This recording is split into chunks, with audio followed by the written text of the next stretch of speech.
Bismillahirrahmanirrahim. Assalamualaikum warahmatullahi wabarakatuh. Kembali lagi bersama saya Putri Gaida Safal Salsabila. Di semester 5 ini video pertama di semester 5 ya, video tugas pertama. Dan kali ini saya ingin presentasi ya. Dan topik pembahasan kali ini adalah tentang kedudukan, tujuan, dan ruang lingkup mata pelajaran bahasa Arab dalam struktur Kurtilas. Baik, langsung saja. Pertama itu saya akan menjelaskan mengenai kedudukan mata pelajaran bahasa Arab di sekolah. Nah, mata pelajaran bahasa Arab di sekolah sendiri itu merupakan suatu mata pelajaran yang mengembangkan keterampilan berkomunikasi, baik secara lisan maupun tulisan, dan juga untuk memahami dan mengungkapkan suatu informasi, pikiran, ataupun perasaan, serta untuk mengembangkan ilmu pengetahuan agama, umum, dan sosial budaya. Pelajaran bahasa Arab yang diajarkan di madrasah ataupun sekolah-sekolah di Indonesia berfungsi sebagai bahasa agama dan ilmu pengetahuan.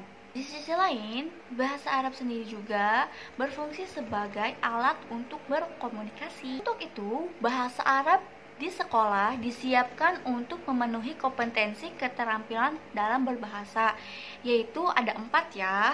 Yang pertama itu mendengar atau maharah istima, yang kedua berbicara yaitu ataupun maharah kalam, yang ketiga itu membaca atau maharoh kiroah, dan yang terakhir yang keempat itu menulis ataupun maharoh kitabah. Belajar bahasa itu ada tingkat-tingkatannya. Pertama itu jadi yang tingkat dasar dulu, lalu tingkat menengah, dan yang paling tinggi itu adalah tingkat lanjut. Nah, untuk yang tingkat dasar itu lebih dititik beratkan pada keterampilan menyimak dan berbicara, karena itu tuh sebagai landasan belajar bahasa itu. Jadi kita tuh awal-awal belajar bahasa itu ya dengan menyimak dan berbicara. Adapun untuk tingkat menengah itu lebih dititik beratkan kepada keterampilan yang 4 itu, istima, kalam, kiroah, dan kitabahnya. Itu tuh kalau yang tingkat menengah. Dan untuk yang tingkat lanjut atau yang paling tinggi itu lebih dititik beratkan kepada membaca atau maharoh kiroah dan menulis, atau walaupun bisa disebut juga dengan maharoh kitabah. Karena ketika udah tingkat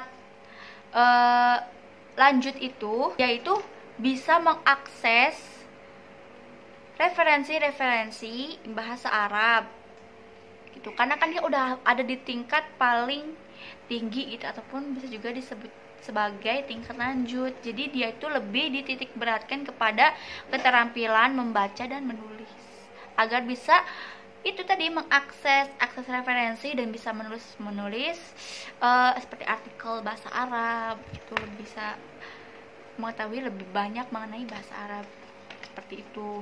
Nah, kedudukan bahasa Arab di sekolah juga itu bisa dibedakan menjadi 2 ya.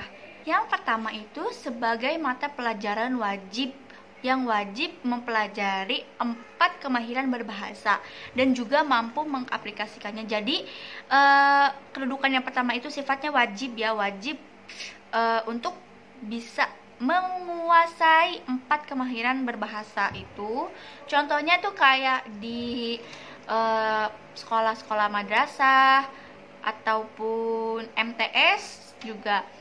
Terus di pondok pesantren itu wajib banget ya kita untuk menguasai 4 kemahiran berbahasa dan bisa mengaplikasikannya.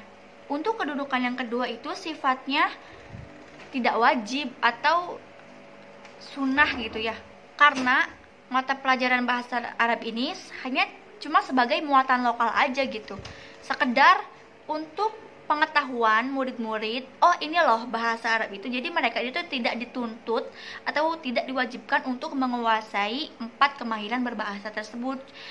Misalnya kayak di SD gitu ya, terus juga SMP, SMA, SMK apalagi nggak belajar. Jadi yang di negeri-negeri gitu itu tidak mewajibkan untuk siswa-siswinya mempelajari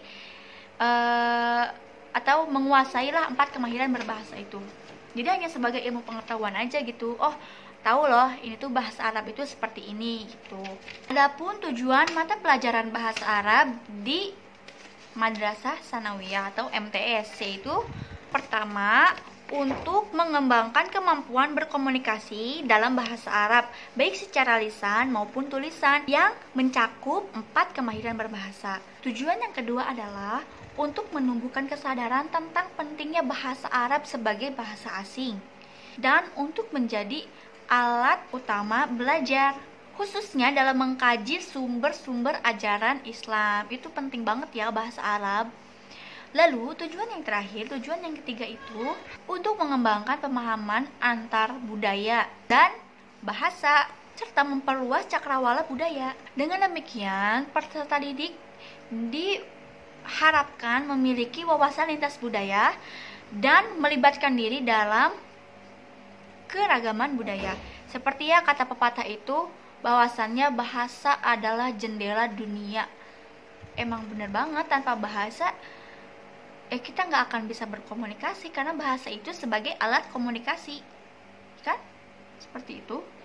Nah, selanjutnya itu tentang ruang lingkup bahasa Arab dalam struktur Kurtilas atau kurikulum 2013. Nah, menurut KMA, Keputusan Menteri Agama nomor 165 tahun 2014, ruang lingkup mata pelajaran bahasa Arab MTS meliputi tema-tema yang berupa wacana lisan dan tulisan berbentuk paparan atau dialog sederhana tentang identitas diri, kehidupan madrasah, keluarga, rumah, hobi, kegiatan keagamaan, dan lingkungan. Secara logika, antara tujuan pelajaran bahasa Arab dengan ruang lingkupnya itu saling berkaitan. Dalam artian bahwasanya untuk mencapai suatu tujuan yang diinginkan, maka harus didukung oleh materi yang relevan. Tentunya seperti itu. Dan ruang lingkup materi ini lebih dititik beratkan kepada pencapaian tujuan pembelajaran bahasa Arab agar peserta didik mampu menggunakan bahasa Arab sebagai alat utama belajar, khususnya dalam mengkaji sumber-sumber Islam. Seperti itu. Adapun ruang lingkup materi bahasa Arab dari mulai kelas 7, kelas 8 sampai kelas 9. Menurut buku yang diterbitkan Kementerian Agama Republik Indonesia. Yang pertama itu materi bahasa Arab kelas 7 yaitu tentang pertama at-ta'rifu bin nafsi, yang kedua ta'rif bil amalin fil madrasah, yang ketiga al-adawatul madrasiyah, dan yang keempat al-alwan, yang kelima al-unwan, yang keenam baiti, yang ketujuh atau yang terakhir itu miyaumiyatil usroh. Dan ada pun materi kelas 8 atau kelas 2 MTS ya. Seperti contohnya itu, pertama itu yaumiyatina fil madrasah. Yang kedua, yaumiyatina fil bait. Yang ketiga, al-mihnah. Yang keempat, al-la'ibun ar-riyadiyun. Yang kelima, mihnatut tibyah. Yang terakhir atau yang kelima, sadawi.